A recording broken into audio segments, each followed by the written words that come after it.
Ladies and gentlemen, welcome to Advice with Mike. I'm your host, comedian Mike Murphy. If you're new to the channel, please do me a favor and hit the subscribe button.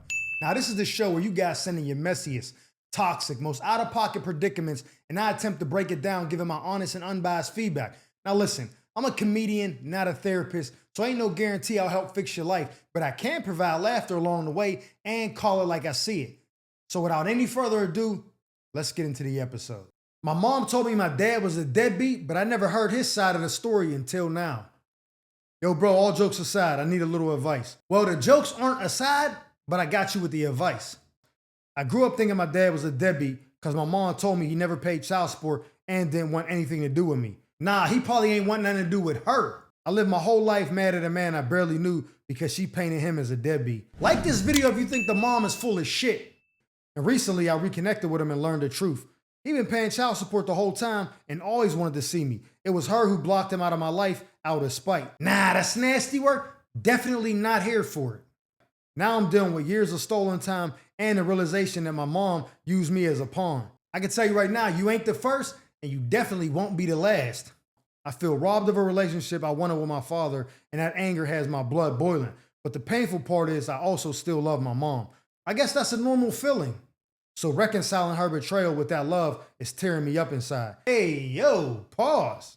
I want to build something with my dad now, but I also want accountability from my mom. You got a better chance of meeting Michael Jackson backstage at an R. Kelly concert for lying to me my whole life. How do I move forward with both of them without letting the resentment destroy whatever chance I have to rebuild?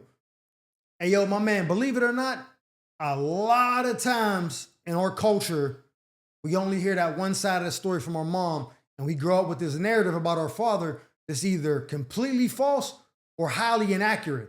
And then we never question it because it's our mom. We're taught since we're young, no matter what our mom does wrong to us, they always say, well, that's your mom.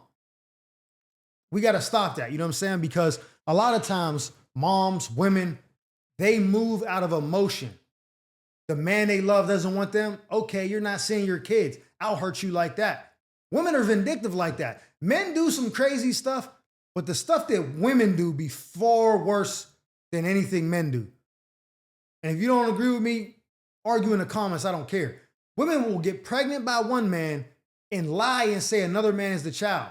I've seen so many cases on TV where the woman's pregnant, suing the dad for child support. He won a blood test, finds out 20 years later something, that kid ain't his. And the mom is like, oh, well, I didn't know whose it was. What was I supposed to do? Like, women don't have no soul when it comes to stuff like that. So the fact that your dad didn't want your mom made her say, okay, well, you don't get to see him neither. We're a package. Nah, that's not the case. So oftentimes we have to give, what's the word? Some grace, but not immunity. Your mom still has to be accountable for what she did, but that doesn't mean you stop loving her. You know what I mean? Because you don't know why she decided to do that. There's different reasons for different situations. You know what I mean? Like my situation, like my dad was a lot older than my mom and was married. So he was playing on my mom's emotions. And so my mom wasn't emotionally mature enough to deal with that. So she told me stuff about my dad that wasn't true. Luckily, I found out the truth before it was too late and everything. You know, we reconciled before my dad passed. But I know plenty of men that I'm cool with or I know of that tell me stories. Yeah, my mom said this, my mom said that, my grandma said this, da-da-da. And when they finally talk to their dad, they're like, I've been fed lies since I was a kid. And it does make you resent the mom because you can't get that time back. And some people say, well, if your dad really wanted to see you, why didn't he fight harder? And I used to believe that, like, why ain't my dad fighting harder? Then I seen someone say one time, why does he have to fight at all? And I was sat back and was like, yo, that's crazy. Yeah, why does he have to fight to see the kid that he played just as much of a role in conceiving as the mother? Why does the father have to fight to see his child? It should not be no fight. It should be, y'all want to see my kid? Okay, what time you coming? That should be it. So you're going to have resentment for your mother. Sure. I don't know how old you are and how much time has passed since you last seen your father, but you can't get the time back. So let's just forget about that. That's out the window, bro. That is a done deal. That train has left the station. That ship has sailed. Now what you do is you build a relationship with your father based on the interactions that you two have together, not off what somebody told you they think about him or how they feel about him. You build a relationship off how you feel about him. And then you tell your mom, I don't want to hear nothing pertaining to my father. But she's gonna have to learn how to mind her business and stay out of it. Now you're rebuilding something that she stole from you because her emotions got in the way and stopped your father from being a father. So now she just gotta shut up. No disrespect to your mom, but your mom gotta shut the hell up and just let you do your thing over there. And eventually you'll be able to forgive her. Still love her, but eventually you'll be able to forgive her. But you forgive her on your own time. Don't let her rush you into forgiving by saying like, come on, boy, that was so long ago. Like, you're going to be still mad at me about this? Because I don't know what your mom sound like, even if she sound like that. That's how I'm painting it in my head. That's how it be. They try to guilt you into forgiving them. Like, they mad at you because you mad at them for what they did. That's the most manipulative stuff I've ever heard in my life. And women are amazing at doing that. Getting mad at you because you're mad at them for something they did. That's how they flip the script. So you forgive her on your own time. And if she can't accept it, then oh well. Maybe that's a little fractured relationship you have with your mom. But if that's going to give you peace of mind and let you build something with your father and let you sleep better at night, that's what you got to do. But that's my advice with you, man. Build a relationship with your father based on y'all interactions solely, not anything anybody else told you. And then you forgive your mother when the time is right, if you forgive her at all. You may never forgive her. You may love her, but never forgive her. And that's your choice. You have every right to, because she took that moment of you and your dad bonding as father and son, child and adult away from you. You can never get that back. So you have every right to say, I'm not going to forgive you, or I'm not going to even deal with you anymore because of what you did. I'm not telling you to do that. I'm saying give her some grace. But if you do that, I can't be mad at you for that. So I hope it works out in your favor, man. I hope all wells end well. And send me a reply letter, later on down the line. Let me know how it's going. But in the meantime, my man, you know the slogan: stay alert, stay alive. My best friend betrayed me on her wedding day. So, Mike, I did a favor for my best friend and it blew up in my face. She invited me to her out-of-town wedding, but I told her I couldn't afford the trip since I was recently laid off of work. Like this video if you think she's full of shit. She insisted that I come and told me to just book the flight and she'll cover the cost because it was important to her that I be there for her big day. Nothing beats a Jet2 holiday. So I booked the ticket and went to the wedding. And now she's flipping a script saying that she thought about it and talked it over with her husband, and they both agreed that she shouldn't be paying for her friend to come support her on her special day. And so she isn't gonna pay me back. Nah, that's the square root of nasty, and I'm definitely not here for it. Now my bank account is overdrawn and my rent is due. It feels like she used me, guilted me into going by promising reimbursement, then backed out when it mattered. You should have backed out the switchblade and gave her the Bride of Chucky $150 across the face. She even lectured me about how I should have found a way to support her regardless. You did find a way, and that way was her. That's not support. That's emotional manipulation. I should have known better, but I believed a friend. Now I'm paying the price. I'm furious and I feel betrayed. Is it reasonable for me to be mad and want that money back, or should I swallow it and stay quiet? Nah, swallow it sounds crazy. But what's your Instagram? Nah, for market research purposes and whatnot. I trusted her and she folded on that trust. What's the play here? All right, so I'm a little confused. You said she invited you to the wedding. It was out of town. And you told her you couldn't make it because you got laid off from work. That's cool. She said, just book the flight. I'll reimburse you. So you did. How far apart was you booking the flight to the actual wedding? Because if it was close enough to where you could have went a couple of days before you saw her in person to get the money back, why would she wait that last minute to invite you to her wedding if you're her best friend? Usually weddings are like planned a year out. So there'd be like a save the date, then there'd be like a RSVP that you're coming. So like, unless this was some like impromptu elope type thing, that doesn't make sense. And if you bought the ticket and then the wedding was further out, did she plan on like reimbursing you when you got to the wedding? Or was you gonna have to struggle for weeks or months until the wedding? I don't get that part of it. So that I'm a little confused on. And I'm leaning towards maybe they were like eloping. Like maybe his best friend came and you came or something like that. And it was just something like spur of the moment. Because weddings, especially with women, them joints be planned out. You would have been known. You'd have been had that ticket. You'd have been had reservations for your hotel. So either you're making this shit up or it was some like impromptu ceremony. Let's just go with that. I don't want to paint you to be a bad person because you seem genuine, like she got out on you. Here's the thing.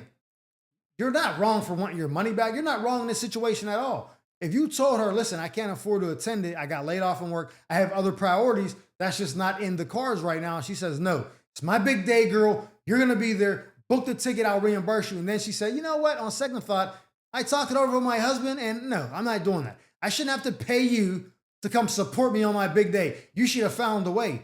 Yeah, I did find a way. It was you. What are you talking about? You agreed to it. I didn't ask you. You volunteered. I hate that so much. I'm getting vexed. I hate when someone offers something to me, like out of the blue. I didn't ask them nothing, and then not deliver or say never mind.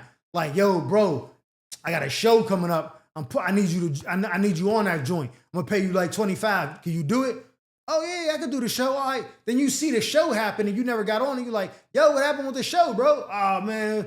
And they give you some excuse. Nigga, I didn't even ask you to be on the show. You told me you was gonna put me on it. Why did you say that? Why did you say anything at all? She should have never said nothing. She should have been like, damn, I wish you were coming. Best I can do is I can loan you the money right now. Then you can pay me back when you get it. But I can't just give it to you because I got other expenses, whatever. She was like, girl, buy the ticket. I'll give you the money. You need to be there. Besties. Then you got down there. She was like, yeah, nah, thinking about it, that's a dub. My husband told me you're bugging out. I'm not giving you no cheese. You should have came down here no matter what. I don't care if you got laid off because you was a DEI hire or whatever.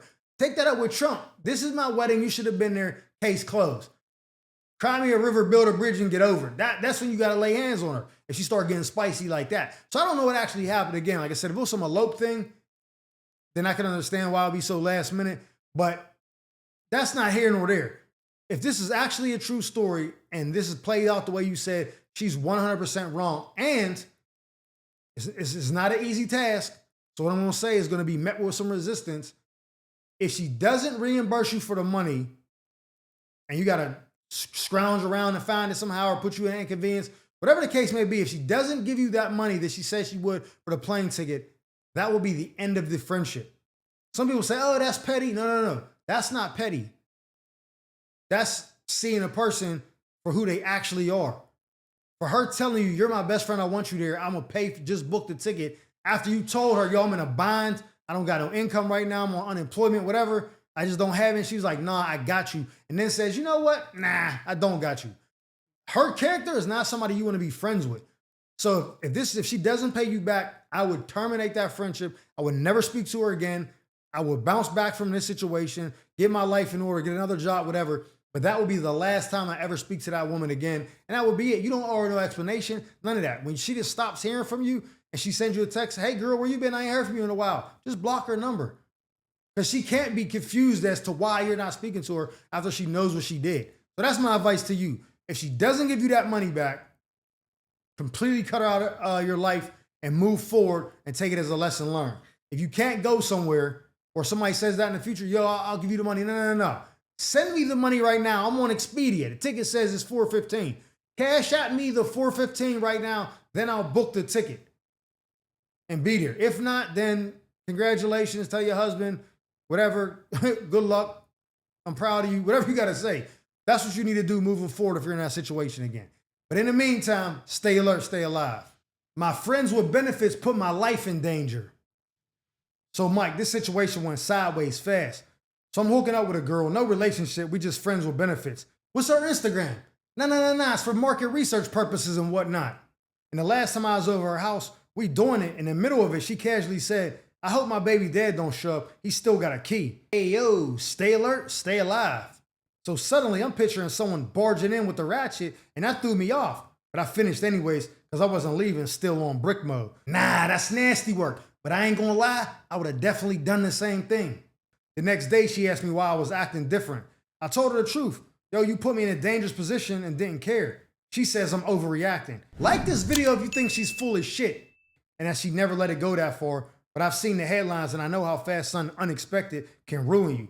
She treated it like a joke, and that lack of respect made me feel disposable. Her baby's dad was gonna dispose of you if he'd have pulled up and she was boarding the trip to Pound Town. So now she's mad at me like I did something wrong. Meanwhile, I should be the one mad that she thought it was okay to put me in harm's way. Am I the bad guy for protecting myself, or is she the reckless one for acting like her safety or mine doesn't matter?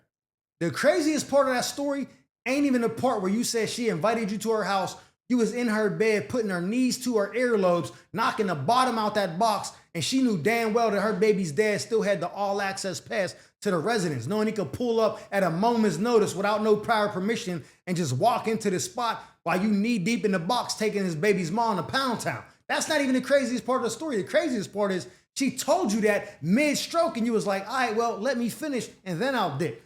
Because guess what? I need the next 3 to 5 minutes to be uninterrupted so I can get this thing off, so I can lower the blood pressure in my pipe.